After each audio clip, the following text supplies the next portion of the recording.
The following episode contains sensitive topic information that may not be appropriate for young listeners, as well as religious or other views that may not reflect those of the Sirens team.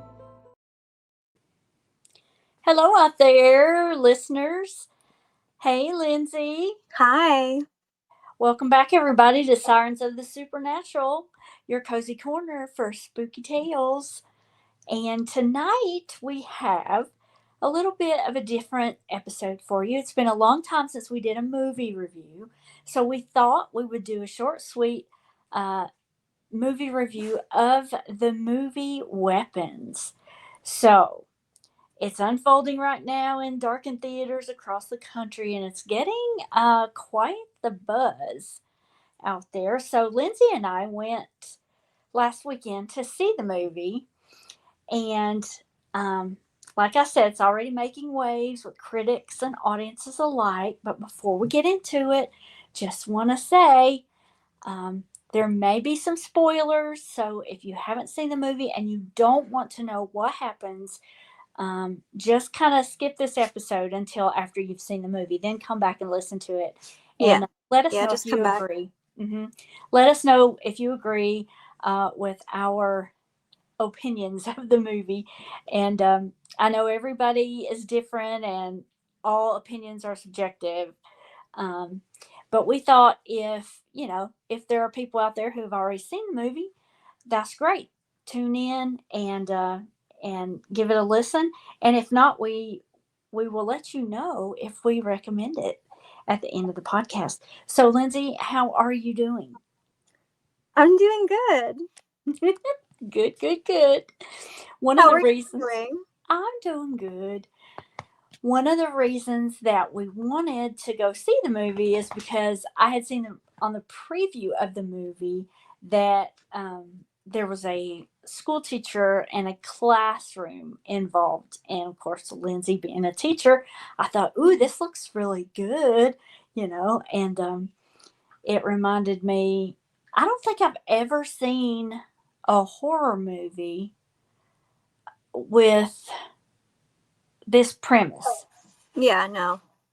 at all, like about a teacher in a classroom. But Yeah. so IMDb gives it a 7.9. Now, when it first premiered, Rotten Tomatoes critics scored it at a perfect 100%. But even now, it's holding steady at 94%, which is a great number for a new movie on Rotten Tomatoes. So numbers like that don't lie. Something about it striking a chord. And I will give a brief synopsis, and this comes straight from IMDb. Here's the hook. One night, all but one child from the same class mysteriously vanish at the exact same time. The entire community is left grappling with the terrifying question, who or what is behind it? Now, I think going in, even from the previews, I wasn't expecting the raw intensity and the just different kind of movie it is. But after doing a little bit of research and finding out that the mind behind the story is Zach Kreger, the comedian turned filmmaker who gave us the movie Barbarian back in 2022. Wow. Now, I watched that movie and I thought, man, it was disturbing, and you think about it for days after you see that movie. And also very different, like very Yeah. unique, very different. I wasn't expecting that at all. Me neither. Never saw it coming. So, listeners, if you've seen the movie Barbarian, this is the same writer-director. And with Weapons, he proves once again that he knows exactly how to weave together horror and mystery into something unforgettable. And the cast for this movie, I have to say, I'm a big fan of Julia Garner. Emmy winner, personal favorite of mine. She always brings the intensity to any role that she does. And I had recently seen her on, I can't remember the name of it, but it was a recent movie where her husband and her child and her go to uh, the woods, and anyway he gets bitten and turns into a werewolf, and I thought, well, this could Oh, be, wow. I thought this could be a really dumb movie if it's not done well. A werewolf movie can be if it's not done well, but this movie, I have to say, is probably one of my favorite werewolf movies that I've ever seen. And Oh, wow. a lot of it is because she is dealing with him turning as he's transforming into this werewolf, and she's she loves him, but she has to protect herself and her daughter too, and it's just a really wild ride. But anyway, she's great in anything that she's been in, I think. And so she's the teacher. She plays Justine Gandy, the teacher. And then Josh Brolin, who is an Oscar nominee and Hollywood heavyweight, he adds a lot to this movie, because at first you don't really like him. You're thinking, what an asshole, Mhm. But then you start seeing from different people's perspectives what's going on, and it brings like humanity to it, and you can relate to what their characters feeling. And then there's Amy Madigan. Now, she plays Aunt Gladys in this movie. I hadn't seen her in a while, but I kept thinking as I was watching the movie, I know her. I've seen her on something. What is it? So afterward, I looked it up, and she played Kevin Costner's wife in Field of Dreams, and she also, going way back to 1989, was Uncle Buck's girlfriend in the movie where John Candy plays Uncle Buck, the comedy. And she can do anything. She can do comedy, and she's really proved here that she can do horror. This might be her new, she's got her second wind as an actress doing horror. And the film also showcases some incredible younger talent. Carrie Mhm. Christopher, 10 years old, this kid, plays Alex, the only child left behind in the classroom. He's already got an impressive resume. He's been on 911, NCIS, American Horror Stories. He even got a Daytime Emmy nomination for Days of Our Lives, the soap opera. And Wow. I didn't know that either. And he's not slowing down. Guess what's next up for him? He is going to star in Prime Video's Spider Noir with Nicolas Cage.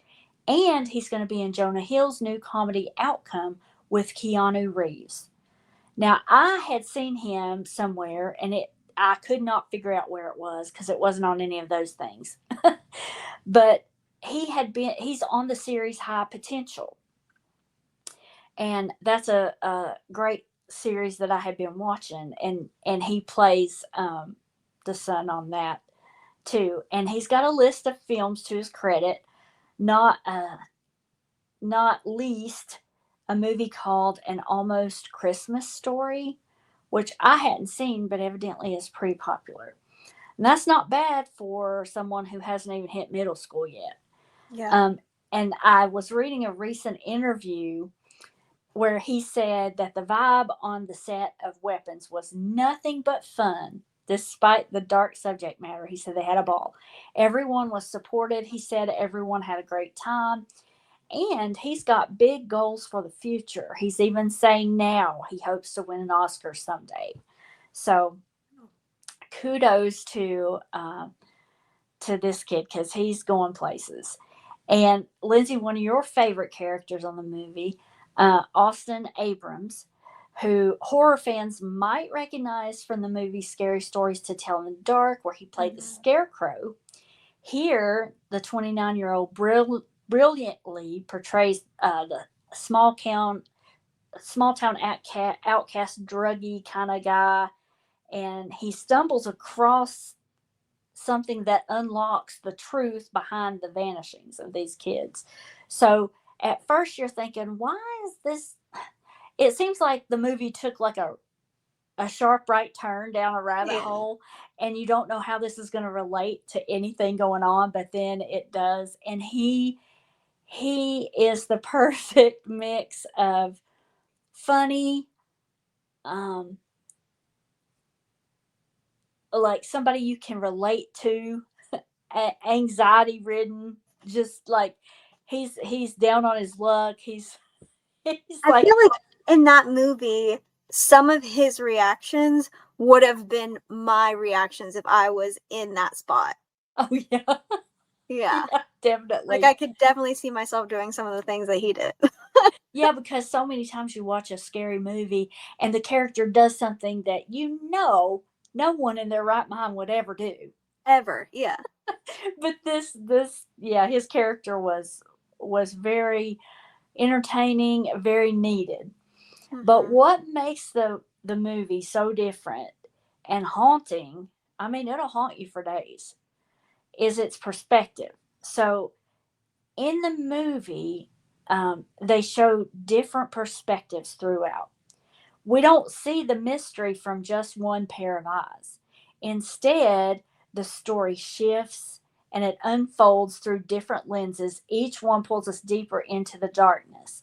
You get inside the mind of each character and you see what's going on from their perspective, and you learn things about each one as you go along. It's like standing in a hall of mirrors and every reflection showing you something true yet incomplete. So there they the mystery goes for quite a while in the movie. You don't know why these kids have disappeared or where they've gone.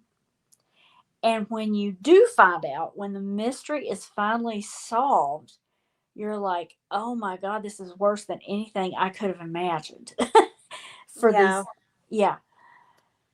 So we said there would be some spoiler alerts. Yeah, Lynn. if you don't want a spoiler, click off now because I'm about to talk about this movie. Like, I want to chat. I want to talk about it. Yeah, because it's worth talking about. I Yeah. will say that I'm someone who likes scary movies. Hmm. I don't like a lot of gore. Same. I like more of a psychological thriller. But I think that, and there's gore in this movie. You need Yeah. to know that. There were a few times Yeah. I just had to like look away. Yeah, there a few of the scenes I was like, let me just look over here for a minute until this is done, and then I'll get back into the movie. Because it's like I'm not the greatest with gore. Like it made sense for the movie, like the things that happened made sense, Mhm. but it was very like graphic, like it showed it. And I was It like, mhm. ugh, Special effects on this movie was they we're were really good. yeah. Yeah. But I think they also brought that level of gore in as shock value. Mm-hmm. Um, because there's a few times you do not see it coming. Mm-mm. And I think that's what the director's intent was, to shock shock the audience. Plus, a lot of it wouldn't really make sense or make such an impression if they hadn't gone there. So while I like more of a psychological thriller, and there were plenty of those moments in this movie too, I think it balanced it out pretty well, don't you? Between the gore and the Yeah, because I feel like at first glance when Gladys shows up, and Gladys is like the main villain in the movie. Okay, Aunt Gladys, and she looks very clown-like. mm-hmm. Like yeah, she looks creepy, but she almost looks too old and like crazy to be scary at some points.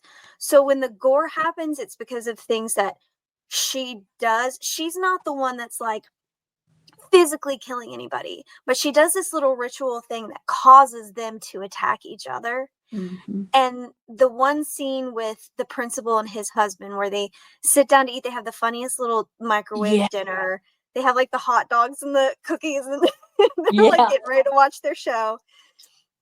And she shows up to their house because um, Justine had asked him to check in on Alex because she goes over to the house, all the windows are taped up. she like there's a scene, and I loved this scene, that she peeks into the window, the one part that's not covered up, into the window to look in this house, because she saw the kid go in, but now it's pitch quiet, you can't see anything. And after her eyes adjust, you just see these two figures sitting just on the couch facing her, just super still. And so she looks again and they're still there, but they're just like, they're sitting there. So you don't know, like, are they dead? Are they alive? What's going on? But so Justine asked the principal to do a wellness check for Alex, because what the hell's going on in this house? And so he talks to Gladys. And Gladys is not happy about him calling CPS, or possibly making a call to CPS. So she does her little ritual thing, and she puts him into this like controlled trance thing, and she has him attack his own husband, and like he throws him on the ground, and he like bashes his head against his husband's head until it caves in. Yeah, it's pretty graphic. And that was one of the scenes that I was like, after a while I was like, okay, like we get it. We get it. Let's just move on. But I think those scenes like that, how intense they were and how like really awful they were, kind of served to say like, yeah, Gladys looks harmless and kind of insane with her bright red hair and clown makeup, but she's actually like really evil. Like she really is a bad person. Yes. And I think I'm gonna go ahead and call it. I think that's gonna be the costume this Halloween. I think Gladys is going to be the costume this Halloween. Right. Yeah, you're because I probably could see the wig and like the big Mhm. glasses, and yeah. Yes. And we should go ahead and say Aunt Gladys is the aunt that shows up at the house of this kid that was in Miss Gandy's Alex, class, the yeah, one he's that her was aunt, left. or she's his aunt. Yes, and she and some other Great aunt, actually, people. she's his great aunt because she's Oh, the that's mom's right. aunt. She's the wife's aunt. Mm-hmm. So and they tell you you hear between the wife and the husband as they're talking, and you realize in that conversation that Aunt Gladys has had some issues, some mental health She's issues. not well. Yeah, She's not well, and so she's she's not coming doing well. to stay with them. And Because the didn't her mom like pass away? yes, and she said she felt like she owed it to her mother to Yeah. look after her and help her get back on her feet. But you Mm. find out that Aunt Gladys has come there with evil intentions. But also, a lot of people in this movie are trying to figure out why Alex is the only child that didn't disappear in the middle of the night. And so Josh Brolin plays one of the parents of a boy that was in the class. And I thought, I don't know about you, Lindsay, but I thought he was really one of the only parents after, because a little bit of time goes by, he's the only one still questioning, like it's like all the other parents just accepted it or something. It's like not even that much time had passed, Right? And it's almost like everybody else had either moved on, or they were just like grieving privately at home, like nobody was trying to reach out or find their kids at all. Right, except for him, and he was the Except one for that would him. go to the police station, and he wanted answers, and he felt like at first he felt like Miss Gandy had something to do with it. Yeah. And he was trying to get the other parents riled up, and Yeah. you find out, vandalizes her car. Yeah. But then by the end of the movie, toward the end of the movie, they kind of had to become, I won't say co-conspirators, but like a They team kind of paired up. Yeah, they kind of teamed up to try to solve this mystery. And whew, boy, I'm I don't telling you know what. about you, but the most memorable scene in that entire movie for me, the one that like just comes to mind as soon as we talk about it, is the scene where he confronts her at the gas station. Oh gosh, yeah. And they're talking, and he's like kind of accusing her, trying to get answers, and she's like, I don't know what you're talking about. And then she just happens to look up, and the principal of the school, still in this trance that Gladys put him under, because she sent him to go take care of Justine next. He's like running at her. His eyes are like so huge. There's blood all over his face where he just like bashed his husband's head in with his own face. And like just the way that he's running at her and like the look on his face. I think the actor's name is Benedict Wong. He was It's great. like burned into my memory. Like Yeah. I will never get that scene out of my head. And he just like attacks her out of nowhere. Like Yeah. she had just spoken to him on the phone earlier, completely normal. She has no idea what's going on, why he looks like a psycho. And then no matter what they do, they cannot get this man to stop coming at her. Like he's coming at her no matter what. Yeah. And so I think she gets in the car and she tries to drive away, and then he ends up getting just decimated in the road because he doesn't, like, he's not there. Like it's just mindless nothing. Yeah. Like he just has one mission and that's all he cares about. He doesn't care about running into the road. I don't even think the guy was aware at all. But it just, the look on that guy's face was just insane to me. It was. Just insane. And he did a really great job playing the calm, nice principal that's trying to help her while trying to, make sure that the parents are okay and Alex is trying to look okay. out for everybody, and it then he just so does a out of 180. character. All of a sudden, just like looks like an absolute psycho. Yeah. And did it ever explain why they ran like that? Like No. They just run with their arms out, like so specifically, because all of the kids, well, the few that they saw on the Ring cameras that caught them, all ran like that in that specific stance, and like they all did the same thing. And I was thinking, is it because is it tied to that tree? I think so. So Gladys has this tree, this little potted tree. It looks like a black thorn bush or something. There's were there leaves on it at all? I didn't see any leaves on it. And she'll break a branch off. It's got these thorns on it. And then she like pricks her finger and wraps the person that she wants attacked, wraps their hair around the branch and then breaks it. And then the person that she's got that trance, they immediately just run and go wherever she summoned them to. So obviously she came there not feeling great. Like you could tell she was sick. Something was going on. She didn't have any hair. She has this crazy red wig thing. And Alex comes home and his parents are like, they're up walking around, but they're like drained. Like they're barely speaking. They don't really move very much. They don't say very much. And that scene where she has them all sitting at the table. Yeah. That little boy is such a good actor because the way that he portrays like fear and rage on his face, he's a little kid and it was so good. I was like, holy shit, like this kid is killing it. And so she's like, I can make your parents kill each other if I wanted to. And so she basically is like, you're going to go to school and you're not going to tell anybody where those kids are.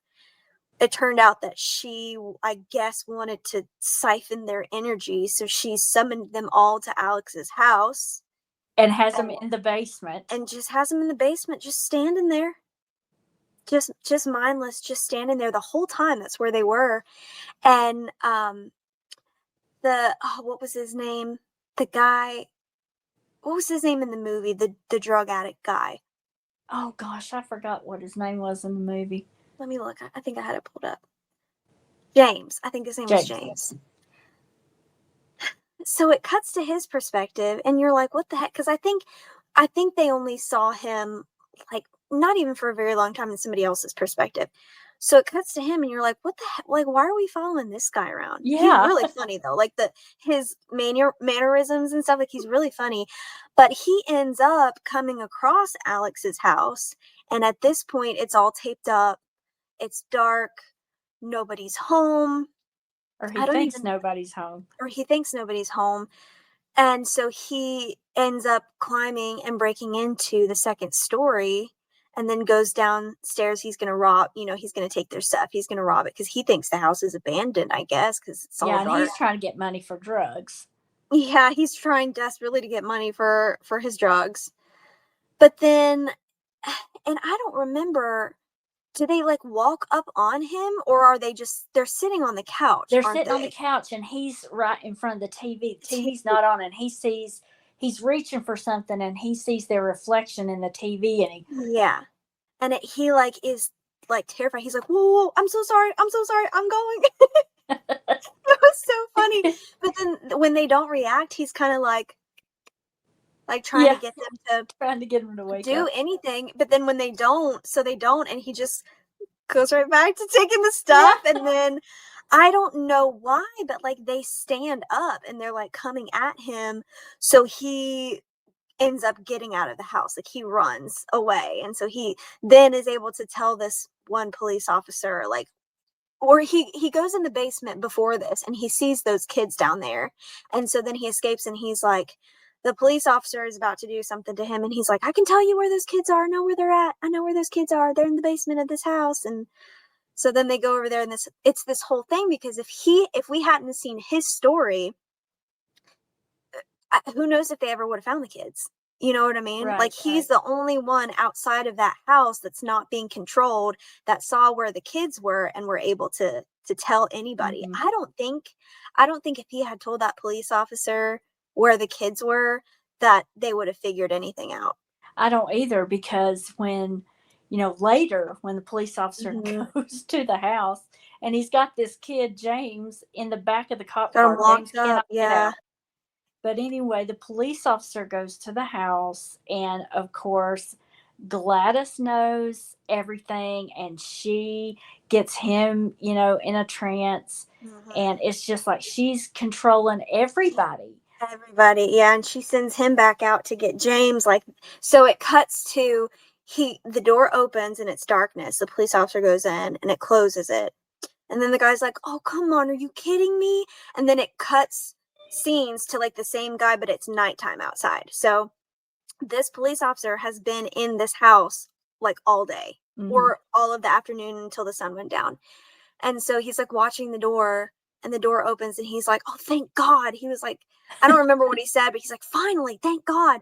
Well, here comes a police officer down across the yard, and he's like coming at him. Yeah, And he he's like, opens the "Whoa, door. whoa, whoa, whoa, whoa." So he opens the door and he like drags him out, and he drags him into the house. And so you're like, well, shit, like he's a goner. Like it's over Yeah. for him. Yeah. Which was sad, because he was like the comedic element of the movie. He was Hmm. really funny, but I don't know. The whole movie, I was trying to figure out what was going on. Like, what took these kids? Who did they get Hmm. kidnapped?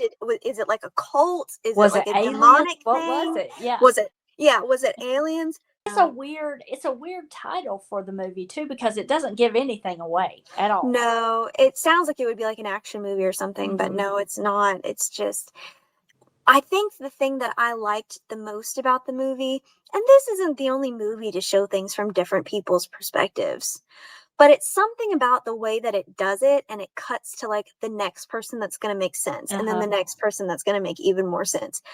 I just really, I I liked it a lot, and because I thought it was really interesting. They showed, I think it was Josh Brolin's character went through that day with him, and then it ended his like version of events when the principal comes and attacks at that gas station.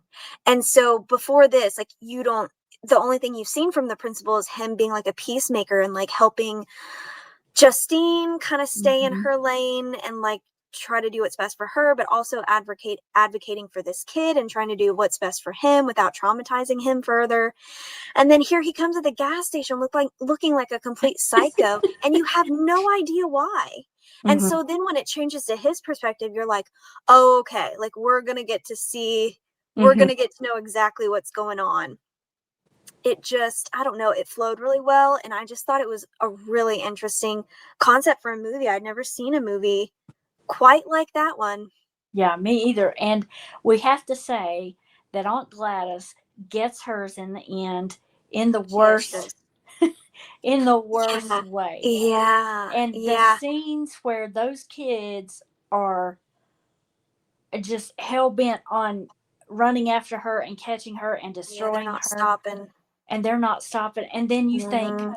are they going to come out of this trance? Because it seems like even after they've destroyed her and Alex's parents come out of their trance, too, it seems like that they're still just not all there, you know? Yeah. Yeah. Which, and I feel like that's more realistic than if they were just like poof, back to Yeah. normal.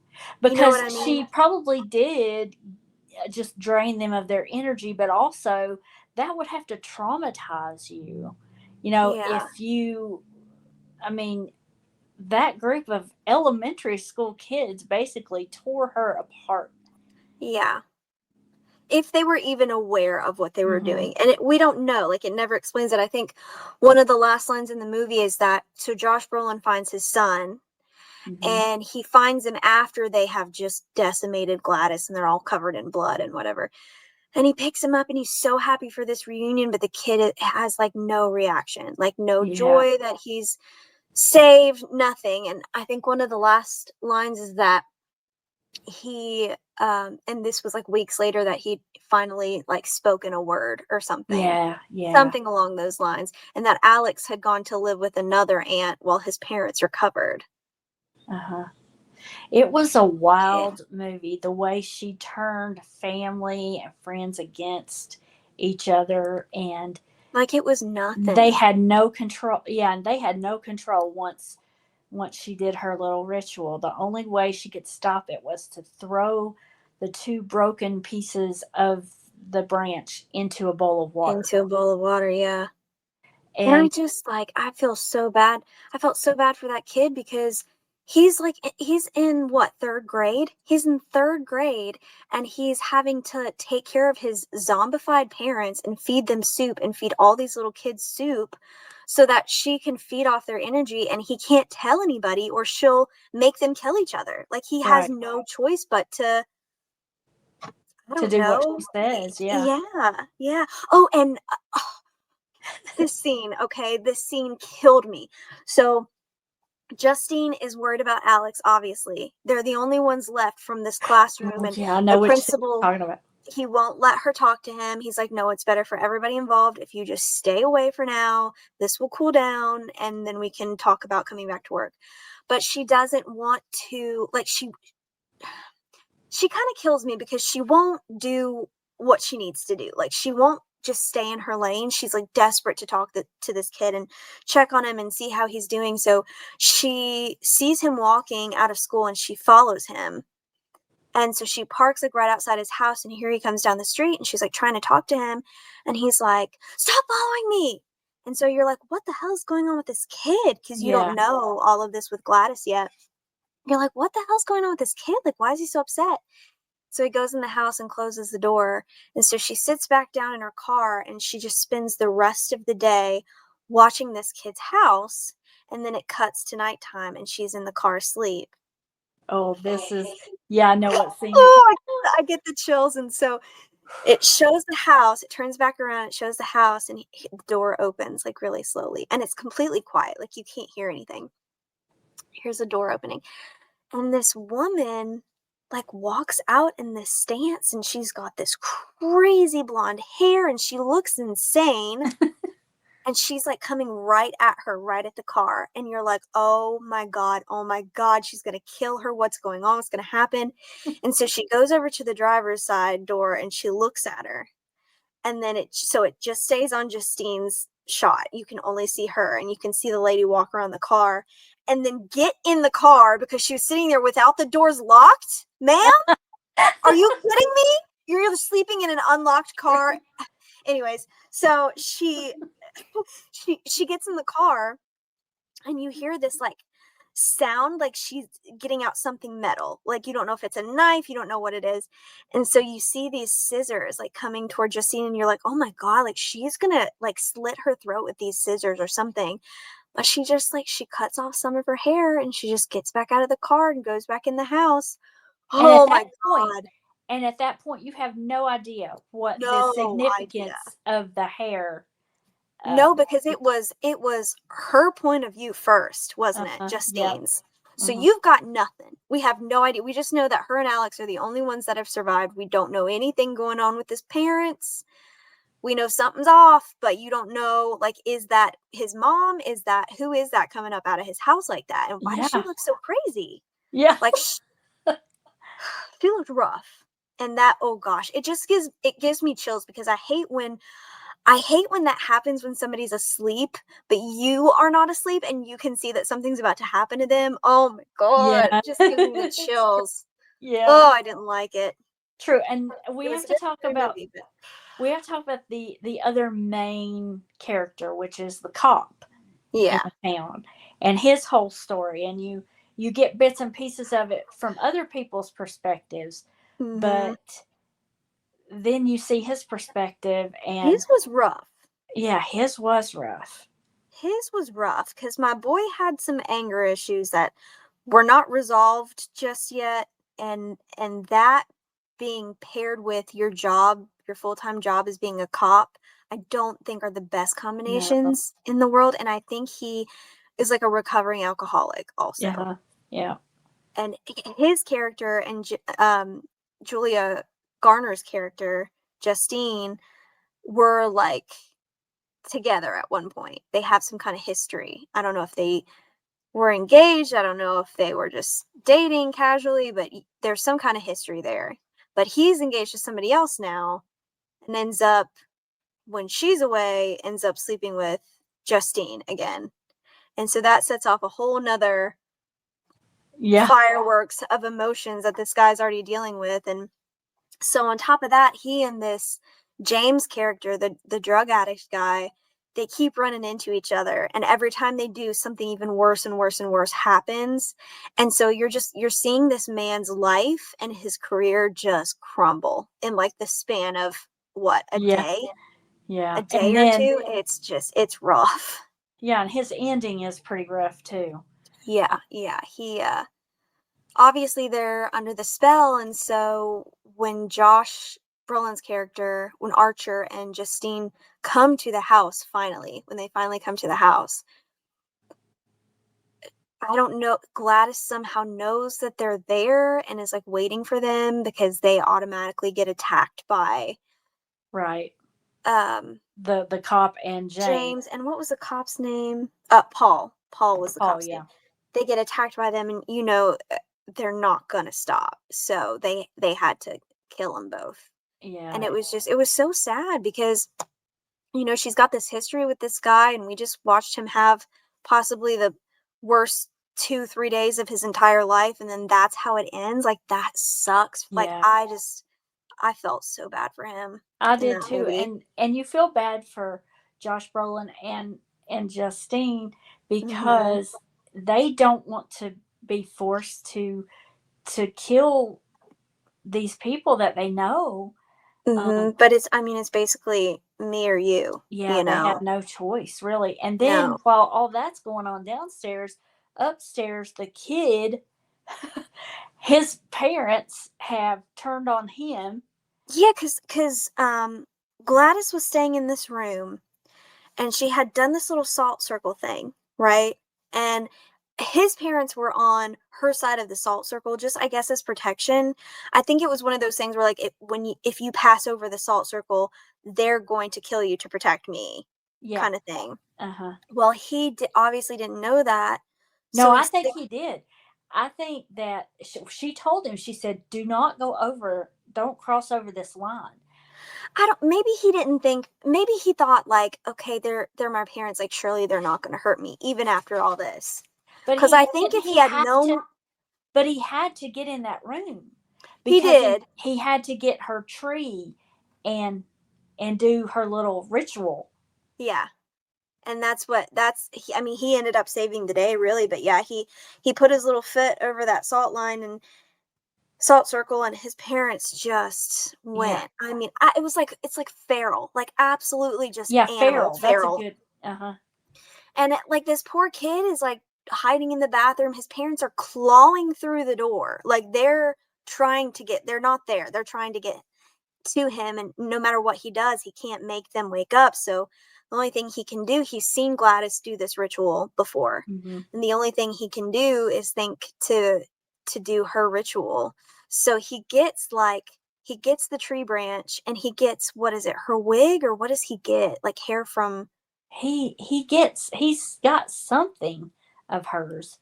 And so when he does the ritual and he pricks his finger and he wraps that around the branch, and then when he breaks it, all those kids wake up. And Does they go for. she knows at the moment it happened. She's not in there with him, but she knows at the moment it happened, because she stops and she goes, "Oh no." And then Yeah. she just Oh, takes yeah. off Oh, running. no. Yeah, and she's just this little old lady. Just, and at this point, she doesn't have like her wig or anything on, so you can see that she's like lost all her hair and she's in rough shape, and she's just running like through people's houses and running, trying to get away, but you know that she knows they're gonna get her. Like, Yeah. And that scene is so wild it because, is. I mean, running through people's yards, running through their houses, and then here's this bunch of kids. All you see is this little old lady, and she's running, and then you see these feral kids screaming, jumping through windows, breaking Yeah, just glass, tearing completely down doors to decimating. get to Yeah. her.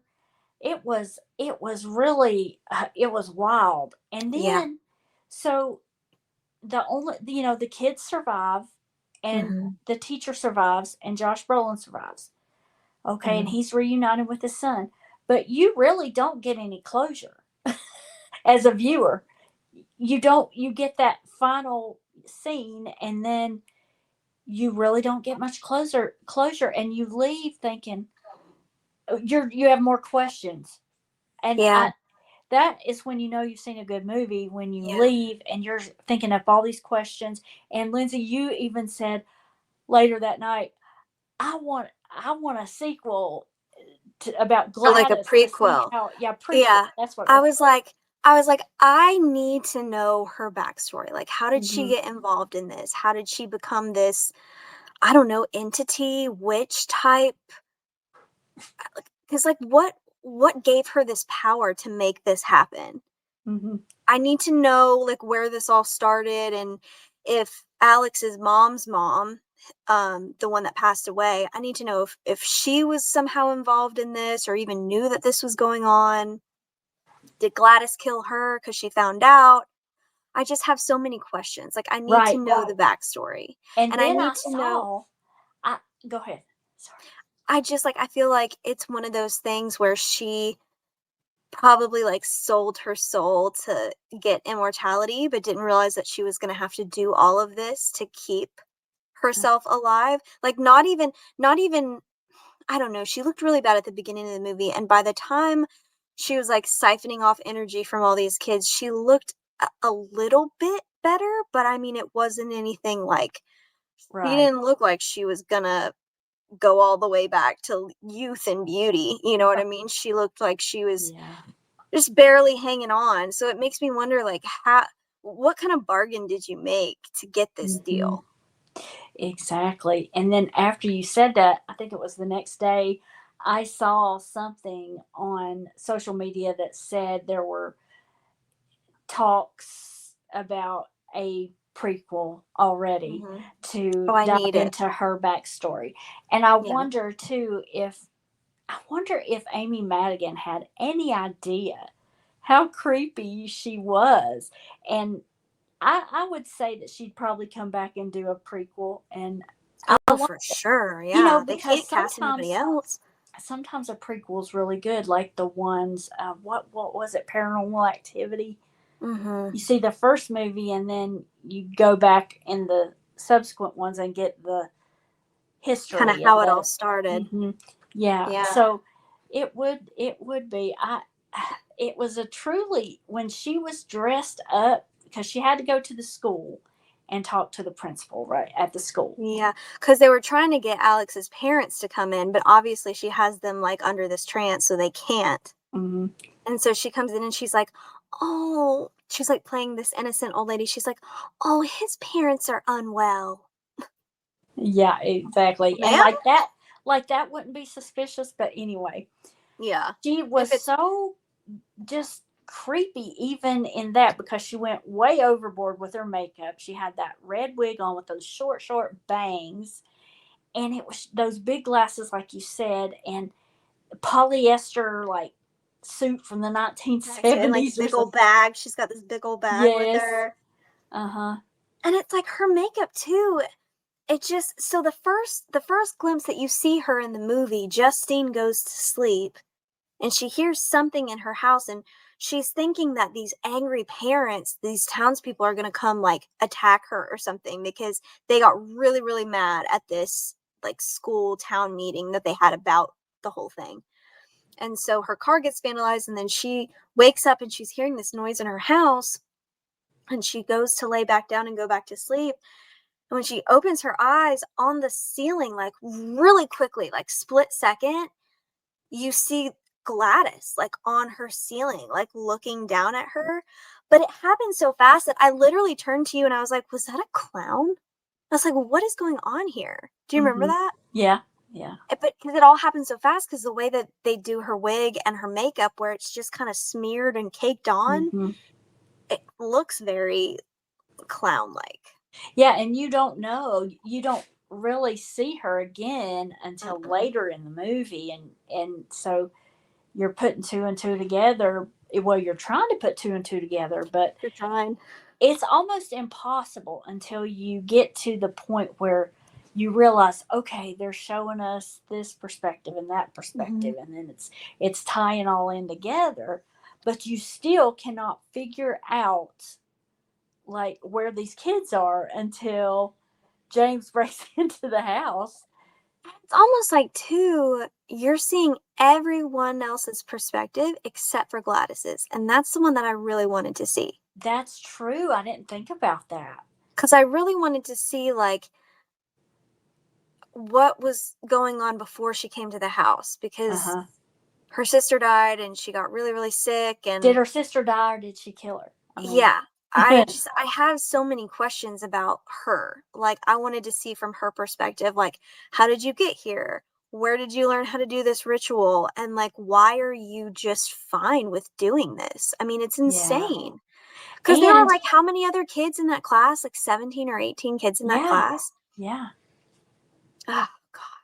But I thought, I was thinking later in the movie, I was thinking back to where the couple, Alex's parents, were talking, and she's like, yeah, her sister died or something, and I thought, wonder if that was her person she was feeding off of, and then something happened. Either she drained her and killed her, or yeah, it was almost like she's an energy vampire, Yeah, that's what I was thinking too. Like, somehow she's just, and it never really showed how she was getting their energy. Like, it never showed her like feeding off of them, or I don't know, breathing in their essence or whatever, but like it just showed the people after the fact. Like, it just showed how they were just in this trance and just drained. What did she tell Alex? It was they were just sleeping. They're just resting. They're resting. Yeah. Is that what she would say? They're just resting. And so when you are watching this story unfold from poor Alex's point of view, he comes home and his parents are like this because Gladys is there now, and he's trying to figure out what's going on. And so he comes up while she's doing this ritual, and he's like, what are you doing? And she's like, I'm very sick, and I thought that being here with you and your parents would help me, but it's not. Like, I need more help. And trying to like explain to him that she needs more people to like feed off of without saying that in so many words.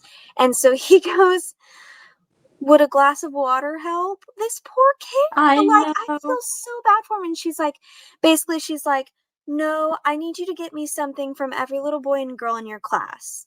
And so then from Alex's point of view, you kind of see that he has known where these kids are the whole time, because he kind of was responsible for them leaving. So he gets all of their name tags and gives them to her, and she has something from each of them now, so she can summon them.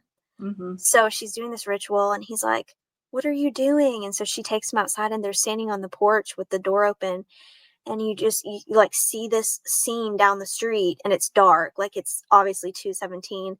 It shows the clock hitting 2:17, and then slowly, like, you see these kids just like running from all these different directions, because they just like they run through the woods if they have to. They run past, like, through houses, past houses. They just run, like, it doesn't matter what is in their way, they're getting there. And so they come running in this weird, like, Yeah. little Their stance, and arms they just out. run right into the house. And then he looks at her and she looks at him, and then they just go inside. And I was like, is this the Pied Piper? What is going on here? Yeah. At first, I really thought that it was either going to be some kind of alien thing Mm-hmm. that abducted all the kids for some reason, I don't know, or it was going to be some kind of like demonic something, or Yeah. like cult, maybe like cult demon kind of activity. And I Mm-hmm. couldn't figure it out. And this was just so far off of anything that I could have imagined. Yeah, Like, it I was didn't see really it coming strange. at all. Yeah. Well, I think that it's doing really well in the theaters, and a lot of people, I guess word of mouth too is getting out there that, hey, this is different, this is really good. I mean, there's some, top name actors and actresses, and yeah, I'm glad that Julia Garner decided to kind of go down the route of horror movies because she's really good They in did a them. really good But job. this They all did kid, such a good job. yes, everybody did. They were believable, especially this kid. He's awesome. He'll be around for a long time. I agree. He was able to, like, the way that he's so young, but he's able to convey those emotions without saying anything so well. Like, Hmm. you usually don't, I mean, sometimes you don't even see adult actors able to do that. And he was great. He Yeah, was a he's a really good natural. one. Yeah, he was really good. So all of that to say, what would you rate the movie 1 to 10? 10 being the top A++ of horror Hmm. movies. See, I'm not good at rating things because I'm very easily entertained, okay? And I know this about myself, and that's okay. That's okay. I know that about myself. So, like, off the top of my head, I'm like, this is a great movie, like 10 out of 10. But I mean, I don't know. It's hard for me to, like, put a number to it because I was very entertained. I thought it was a really good, interesting premise for a movie. It was different. But then it did have all that gore, which I also think was necessary, but I wasn't a huge fan of that, but it did make sense. So you see what I mean? Like, Yeah, I was very entertained. It wasn't my favorite scary movie ever, but I would give it an 8 or 9 or 10. Good at that kind of stuff. What would you rate it as? all right, let me back up. Let me ask you this. Would it Okay. make your top 5 favorite I horror? think I think so, yeah. I think it would make my top 3. Oh, okay. Yeah. I think the top spot I will always have to hold for As Above, So Below, because I just love that movie so Yes, you much. do. It's like the best of, like, treasure hunting and scary, and those are like my favorite things. But yeah, I think it's up there. It's in my top 5 for sure of scary Okay. movies. All right. Well, then I will say it is in my top 5 because, uh, well, for originality, Mhm. for a movie that makes you question, makes you think, keeps you on the edge of your seat Mhm. the whole Mhm. time, Yeah. um, Speaking of and that, one and of a go good ahead, go movie ahead. will make you want a sequel or a prequel or both, and we want that. So I would say it's in my top 5. Speaking of that, you made a good point. One of the critics that I read, he says Weapons is a confident and atmospheric entry into modern horror, one that trusts its audience to lean in and pay attention rather than be startled into submission, which I thought Oh was such a good yeah, review, because that is true. I mean, you can't it's not a movie that you just put on just cuz. Like, right. this is a movie that makes you pay attention, and because you have to if you're going to follow along with the story Mhm. and see what's really going on. Like, you've got to actively pay attention. You can't just sit there and be, oh, like this is scary. But yeah, it's scary, but there's a whole storyline that you got to follow where you're not going to know what's going on. Right. I thought that was a good review. I was like, oh, that's perfect. That's exactly to a T. And I think that Zach Kreger, the director of this movie, I hope he keeps making scary movies, because this was such a good movie, and Barbarian was such a good movie too, like completely out of the box. Yeah, that's what I was going to say. I never would have imagined, because you have your like typical horror, like ghosts, or you have demons, or you have serial killers, or like you have the typical things. But these two movies were like, they weren't even in the list. Like they were completely off the wall, but still so scary. Like he really killed it. I think he's a really good horror director. Mm-hmm. And I think a lot of horror movie fans, when you're used to just seeing the same kind of movie, the same plot, the same this, the same that, and then you go see something like this, it really, like, it does have shock value, because you're so used to just, I don't want to say average horror, you know what I mean? But like the typical horror, like like things that we already have seen before, because there's a ton of ghost movies, and there's a ton of like haunting demon movies, and like psychological, and those are still thriller, scary, and they are still scary, but this was like scary in a different vein scary. Yeah, and you try and try and try to figure it out, but you can't figure it out until it's revealed. A lot of times you can call it scene by scene on for a horror movie, but this one you cannot. No, because the whole time I was like guessing in my head. I was like watching the movie, but also trying to figure out where I thought it was going to go.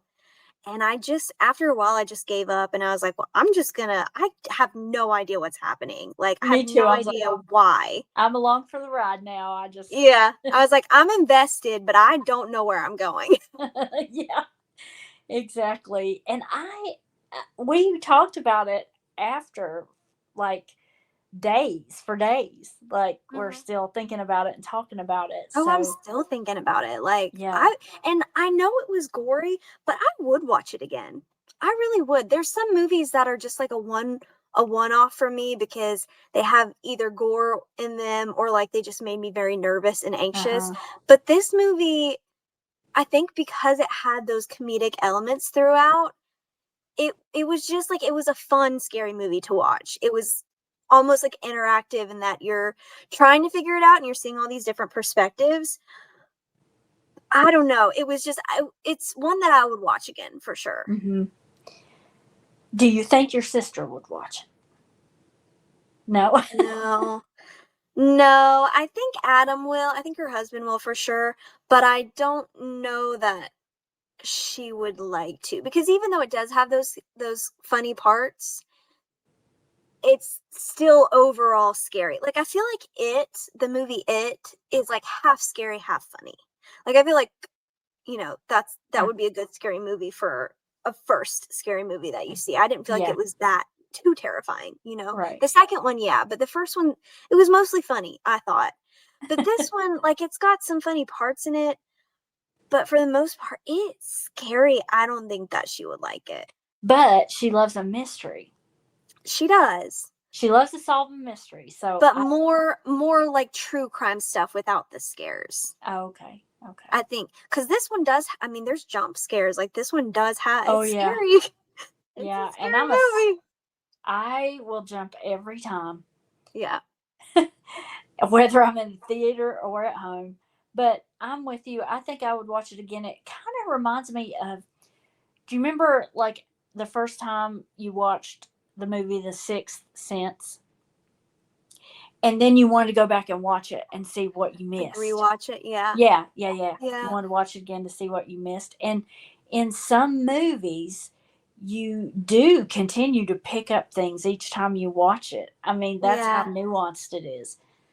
Like when I saw The Haunting of Hill House for the first time, and then I went back and rewatched it, and there's ghosts everywhere that you don't see the first time, that are just like in the rooms, or like off to the side. Like, they're right there, but you're not seeing them because you're paying attention to the main storyline. So I wonder if watching it a second time if things might be more obvious. Mm-hmm. Now And that you know what's going on, you have a chance to kind of like look around and take like the scenery in and stuff like that. this movie has something in common with The Haunting of Hill House, and what was the last one? The Fall of the House of Usher. Mm-hmm. Because those two, if you think about that, you saw things through different people's perspectives, Mm-hmm. but it still wasn't as That's right. intense as this. But you did Right. see things through other people's perspective, the different characters' perspective. Yeah, and there was that mystery going on that you were trying to figure out some things, Mm-hmm. but that one was more drawn out and slower. Yes. It was still good. It was still really good. But I don't know, there's just something about like the speed and the timeline on this and how it cuts to like the different times and the Uh, different perspectives. I don't know. It was really good. it was unpredictable, and I think people Mm, are looking for that because, you know, sometimes life is predictable and movies are predictable, and we like to be entertained, and I guess it's kind of the new roller coaster of the horror movie genre, like, yeah, when they build a new big roller coaster and it's different, and it's yeah, like that's the attraction. But I think that will get people into the theater, but what will keep them there is just not being able to figure out where the journey's taking you. yeah. And we've probably overanalyzed and over expounded on this I'll movie, talk but about it all day. And honestly, I was apprehensive, like, because I used to teach elementary school and like it being the point of view of a teacher and all the kids in her class went missing, I was like, holy shit. I was like, if this had been me, I would be freaking out. I would hmm be devastated. I would be like out there every day trying to find these kids. I would just like, and that everybody thought that she had something to do with it. I was like, oh my God. I was like, I this poor know. lady. But then half of my brain was like, but did she have something to do Yeah. with it? You know what I mean? Like, did she? That's I don't another know. thing. That's another thing about this movie. There's something that there's a character in the movie that everyone can relate to. Mm-hmm. Like, you could relate to the teacher, and I was relating more to the parent, to Josh Brolin, and there's just something for everybody to relate to. And that's Yeah. smart. That's really smart. Yeah.